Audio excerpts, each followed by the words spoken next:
Tai visų pirma sveikiname komandai, padarė labai didelį darbą po dviejų paskutinių, vadinkim, nesėkmių. Mums buvo labai svarbu grįžti į žaidimą, buvo svarbu pagaliau vėl 3 taškus pelnyti ir po antro kėlinio, manau, sužaidėm puikiai, parodėm save iš geriausios pusės, be abejo emocijų daug. Ir labai smagu, kad pavyko 3 taškus, sakyčiau, kad išplėšti.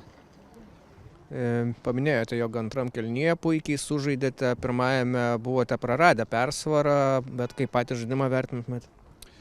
Iš esmės mes pradėjome irgi labai gerai, vėl 2-3 progelės, kurių neįsimušėme įvarčių, tada po standartinės situacijos įkrito įvartis ir atrodė, kad viskas bus kontroliuojama. Bet tikriausia ta psichologinė pusė, kada turi 1-0, pradėjom truputį saugoti rezultatą, kas davė Šiauliam truputį erdvių laiko su kamuoliu ir jie to pasinaudojo. Tai antram kėlinyje mes ištaisėm tą klaidą, aktyviai presingavom, žaidėm į priekį, nedavėm jiem iš vis nieko sukurti iš esmės. Tai tas mus ir atvedė į pergalę. Tai pirma pamoka tokia po pirmo kėlinio, dėl ko mes padarėm išvadas. Buvote jau vieną kartą šiame sezone, kuomet atsilikinėjote, nepavyko išlyginti arba persverti rezultato, šį kartą pavyko. Kas būna svarbiausia tokiuose situacijose, ar čia psichologija labiau žaidžia, ar kažkas kitokas? Tai mato, truputį skirtinga situacija buvo, nes vienose visapusiškai dominavome aikštelę ir tuos 2 įvarčius prasileidom pačioj rungtynių pabaigoje. Tai sakyčiau, tiesiog laiko neužteko. Šiandieną mes pralaimėjom po pirmo kėlinio, turėjom rūbinį 15 minučių. Pasidarėm išvadas, taip pat žaidėjai pasidarėm korekcijas ir turėjom 45 minutės, tai toks ir skirtumas. Aš manau, kad ir jeigu tuometinėse rungtynėse būtume turėję daugiau laiko, irgi būtų buvę galimybių perlaužti rezultatą. Ir Tautvydas Burdzilauskas šiandien startavo su Kauno Žalgirio marškinėliais. Kas lėmė šį pasikeitimą gynybos krašte? Žinot, mes turim konkurencingą sudėtį, tokį miksą jaunų ir patyrusių žaidėjų.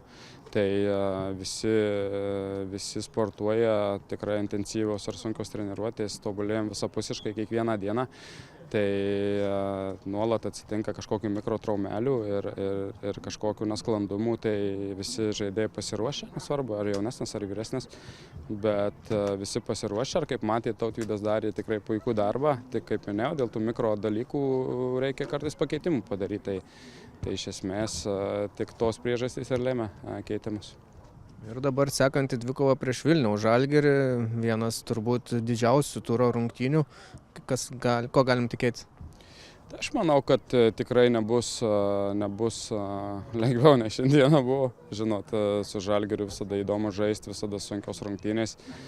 Ir turim savaitę joms pasiruošti, ruošimės kaip ir kiekvienoms čempionato rungtynėms, su savo idėjom, su savo žaidiminiu planu.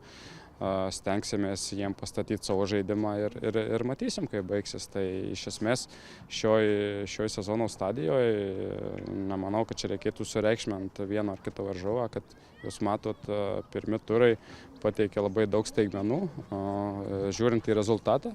Tai bus, manau, kad eilinės čempionato rungtynės reikalaujančios taip pat kruopščiai pasiruošti kaip prieš kiekvienas lygos rungtynės.